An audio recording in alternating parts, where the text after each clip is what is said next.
करते हैं। आज हम लोग चेतना बायोलॉजी प्लेटफॉर्म पर पढ़ेंगे पुष्पी पादप में लैंगिक जनन, जो 12th क्लास का दूसरा चैप्टर है पुराने एनसीईआरटी के अनुसार। यदि आप न्यू एनसीईआरटी के अनुसार से देखिएगा तो ये पहला चैप्टर है, ठीक है, पुष्पी पादप में लैंगिक जनन। अब हम इस पुष्पी पादप लैंगिक जनन में इससे पहले 3 पार्ट पढ़ चुके हैं, जिसमें हम आपको बहुत ही अच्छे तरीके से बताएं किस तरह से प्लांट में पुष्पी पादप लैंगिक जनन देखने के लिए मिलता है।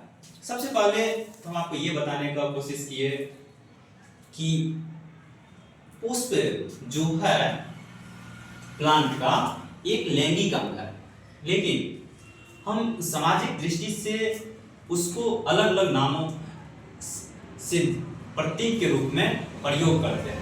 लेकिन अगर हम साइंस की दृष्टि से देखें, वह एक लैंगिक अंग है, जो उसी के बारे में हमको जानना है। किस तरह से पुष्प पौधा को लैंगिक जनन में, या किस तरह से पौधा पुष्प के द्वारा अपना लैंगिक जनन करते हैं, ठीक है। तो आज हम उसके आगे पढ़ते हैं।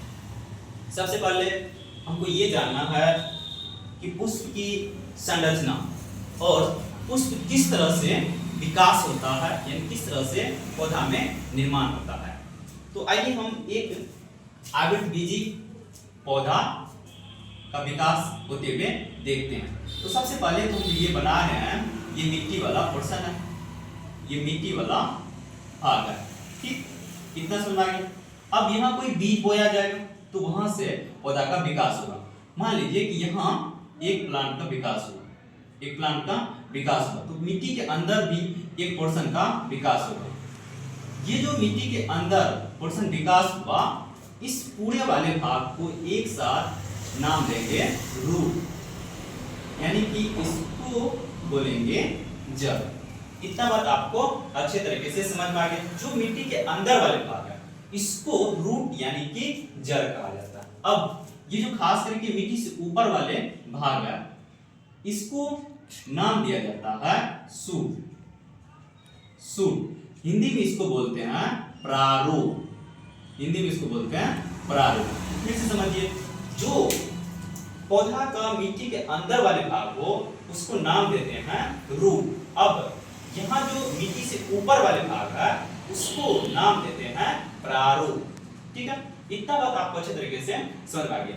अब यही जो प्रारूप है, प्रारूप रूपांतरित होता है। ये जो खास करके प्रारूप है, रूपांतरित होता है तना में, पत्ती में, पुष्प में। तो वह किस तरह से प्रारूप रूपांतरित होता है तना और पत्ती, पुष्प, वह हम आपको सेकेंड में आपको बताते हैं। यहाँ ध्यान से देखिए, ये जो खास करके प्लांट है प्रारूप वाला, यानी कि प्रारूप सूट वाला पार्ट, यहाँ मिट्टी बनाए, ठीक है, ये पार्ट बनाए, तो आप मान लीजिए एक तरह से सूट, ठीक है। यहाँ से ये पार्ट का निर्माण कर रहे हैं, ये हो गया इसका रूट। हम लोग जानते हैं ये जो पार्ट हुआ, ये रूट हुआ और ये सूट हुआ। यहाँ लीफ का विकास हुआ, यहाँ एक पत्ती का विकास हुआ, फिर दूसरा यहाँ भी एक पत्ती का विकास होगा, ठीक है। फिर तीसरा यहाँ भी एक पत्ती का विकास होगा, मान लीजिए यहाँ एक तना विकास हुआ, यहाँ भी एक तना विकास हुआ। अब इस तना पे एक पत्ती का विकास हो रहा है, यहाँ एक हम पत्ती बना दिए, ठीक है। यहाँ भी एक पत्ती विकास हुआ, यहाँ भी। तो इस तरह से सूट रूपांतरित हो रहा है धीरे धीरे पत्ती में। तो अब इस प्लांट में जिस तरह से इसका रिप्रोडक्टिव फेज में आना शुरू हो जाता है, मतलब ये जनन अवस्था में जब आ जाता है, यानी कायिक अवस्था से धीरे धीरे जब जनन अवस्था में आते हैं, तो प्लांट में भी बहुत सारे हार्मोन चेंज होते हुए दिखते हैं। जब ये हार्मोन चेंज होते हैं तो इसके में भी एक बदलाव होता है, जहां एक विशेष प्रकार का संरचना का निर्माण होगा पत्ती के जस्ट बगल में।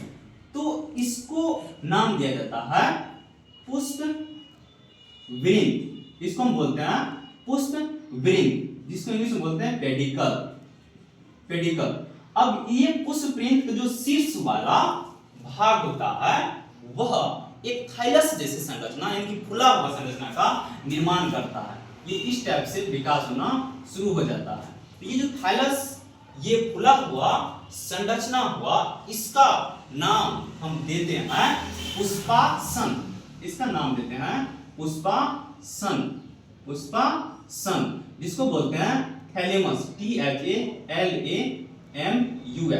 थैलेमस। तो इसका मतलब क्या हुआ? आप अभी देखें कि सबसे पहले रूट और शूट का विकास हुआ, तब जाके ये जो शूट है धीरे धीरे लीफ यानी कि पत्ती में विकास हुआ, तना में विकास हुआ, एक तना यहाँ भी विकास हुआ, वहां एक पत्ती का विकास हुआ, उसके जस्ट बगल में एक विशेष प्रकार का संरचना विकास हुआ जिसको बोलते हैं पुष्पवृंत। अब ये जो पुष्पवृंत का शीर्ष वाले भाग था, एक थाइलस जैसे संरचना का विकास हुआ।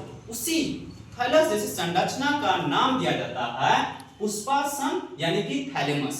अब ध्यान समझिए, इसी थैलेमस यानी कि पुष्पासन पे आपको female sex organ, male sex organ और बाह्य दलपुंज और दलपुंज का विकास होगा, जो पूर्णतः या पूर्ण पुष्प कहलाता है। तो हम उसको आपको दिखा रहे हैं कि किस तरह से यहाँ ये इसका विकास होता है पुष्प का। सेकेंड स्टेप में आपको ध्यान से समझाते हैं। यही पुष्पासन है। तो सबसे पहले हम जो निर्माण करते हैं, मान लीजिए ये थाइलस जो संरचना है, इसको हम पुष्पासन पहले बनाते हैं। ये पुष्पासन का विकास हुआ और ये जो नीचे हम आपको बनाए इतना वाला भाग, ये है पुष्पवृंत। ये आपका हुआ पुष्पासन और ये हुआ पुष्पवृंत। चलिए पहले हम इसका नाम लिख कर आपको दिखा देते हैं। इसका नाम है पुष्पवृंत, इसको बोलते हैं पुष्पवृंत। तो इतना वाले पार्ट को हम क्या बोले? पुष्पवृंत। अब इतना वाले पार्ट को आप बोल सकते हैं पुष्पासन। पुष्पासन, ठीक है। अब इसी पुष्पासन पे विकास होता है मेल फीमेल बाह्य दलपुंज दलपुंज का। तो सबसे पहले हम आपको दिखाते हैं, ये जो खास करके संरचना बना रहे हैं, ये है female sex organ. Female sex organ का विकास यहाँ हो रहा है। इस तरह से फीमेल सेक्स ऑर्गन का विकास होगा। अब यहां से एक मेल सेक्स ऑर्गन का विकास होगा। यहां हो गया मेल सेक्स ऑर्गन का विकास। यहां निर्माण हुआ बाह्य दलपुंज। ये जो संरचना बना रहे हैं इसको बोलते हैं बाह्य दलपुंज। अब यहां इधर से भी हम आपको बनाते हैं, इसको बोलते हैं दलपुंज। अब यहां भी एक निर्माण होगा जिसको बोलेंगे बाह्य दलपुंज। यहां भी एक निर्माण होगा जिसको बोलेंगे बाह्य दलपुंज। अब ध्यान से देखिए, ये जो संरचना है इस थैलेमस पे विकास हुआ। सबसे पहले क्या बनता है? पुष्पवृंत। यही पुष्पवृंत का जो शीर्ष भाग है एक खुला हुआ संरचना बन जाता जिसको बोलते हैं पुष्पासन। उसके बाद ये जो बनाए हैं ये खास करके आपको ग्रीन कलर का दिखेगा। ग्रीन कलर का मतलब ये हरा कलर का होगा, जिसका नाम दिया जाता है बाह्य दलपुंज। जो पुष्पासन से नीचे वाला भाग है इसका नाम दिया जाता है बाह्य दलपुंज। इसको बोलते हैं बाह्य दलपुंज, जिसको इंग्लिश में कहा जाता है कैलिक्स। कैलिक्स कैलिक्स कहा जाता है। अब ये जो खास करके हम बनाए, रंगीन भी है ये, ठीक है, डिजाइन में भी होता है और ये सुगंधित भी होता है। तो इसको बोला जाता है दलपुंज। इसको बोला जाता है दलपुंज, जिसको इंग्लिश में बोला जाता है कोरेला, COROLLE, कोरेला। यानी ये हो गया दलपुंज। अब दलपुंज के बाद ये जो पूरे संरचना देख रहे हैं यहाँ, इस पूरे को हम एक साथ नाम देते हैं पुमम। पुमम, ठीक है, जिसका इंग्लिश होता है एंड्रोसियम। Androecium, androecium. उसके बाद ये जो पूरे संरचना है ये, इसको हम एक साथ बोलते हैं जायान। जिसको हम बोलते हैं जायान, इसका इंग्लिश होता है गाइनोसियम। जिसका इंग्लिश होता है गाइनोसियम। अब ध्यान से समझिए, फिर हम आपको समझाते हैं। ये हुआ नीचे वाला पोर्शन, यहाँ से लेके यहाँ तक पुष्पवृंत। अब ये जो हुआ खास करके ये खुला हुआ संरचना, इसको बोलते हैं पुष्पासन। अब ये जो खास करके हरा कलर का होता है, जिसको बोलते हैं बाह्य दल पुंज। अब ये बाह्य दल पुंज जब पुष्प कली अवस्था में होता है तब उसको सुरक्षा प्रदान करते हैं। उसके बाद ये जो खास करके रंगीन होते हैं दल पुंज, रंगीन होते हैं, सुगंधित होता है, जो खास करके जब प्लांट को यानी कि इस पुष्प को परागण की प्रक्रिया यानी प्रोसेस करना है तब ये उसमें हेल्प करते हैं यानी कि सहायता करते हैं। उसके बाद ये जो संरचना आप देख रहे हैं, ये पूरी संरचना देख रहे हैं, जिसको हम नाम दिए हैं पुमंग। ये वास्तविक में नर जनन अंग है, जिसको बोलते हैं मेल सेक्स ऑर्गन, यानी कि पुष्प का नर भाग है, पुष्प का नर भाग है। ठीक है। उसके बाद ये संरचना, ये संरचना, ये संरचना, इस तीनों संरचना को मिला के अब एक साथ नाम देते हैं जायांग। जायांग मतलब क्या हुआ, ये इसका दूसरा जब एक रहता है तो इसको स्त्री केसर भी बोलते हैं, ये हो गया मादा भाग यानी कि फीमेल सेक्स ऑर्गन कहते हैं। अगर इसके बारे में जानिएगा तो इसका नाम है स्टिग्मा यानी कि वर्तिकाग्र, इसका नाम है स्टाइल मतलब वर्तिका, और ये जो खुली हुई संरचना है इसका नाम है ओवरी यानी कि अंडाशय। तो आगे फिर से एक बार रिपीट करते हैं कि हम लोगों ने शुरू से क्या पढ़ा। सबसे पहले आपको जानना होगा कि एक पौधा का किस तरह से विकास होता है। सबसे पहले उसका रूट और शूट का विकास होता है, शूट बदल जाता है, रूपांतरित हो जाता है तना, पत्ती, देख रहे हैं, तना में, पत्ती में विकास होगा। उसके बाद पुष्पवृंत का विकास होगा, उसके बाद पुष्पासन का विकास होगा। उसके बाद इसी पुष्पासन को यहाँ देख रहे ध्यान से, किस तरह से बाह्यदल का विकास हुआ, दलपुंज का विकास हुआ, पुमंग का विकास हुआ, जायांग का विकास हुआ। इस तरह से पुष्प का निर्माण होता है, हम इसीलिए इसको बोलते हैं पुष्प की संरचना। आज यहीं तक रहने दीजिए।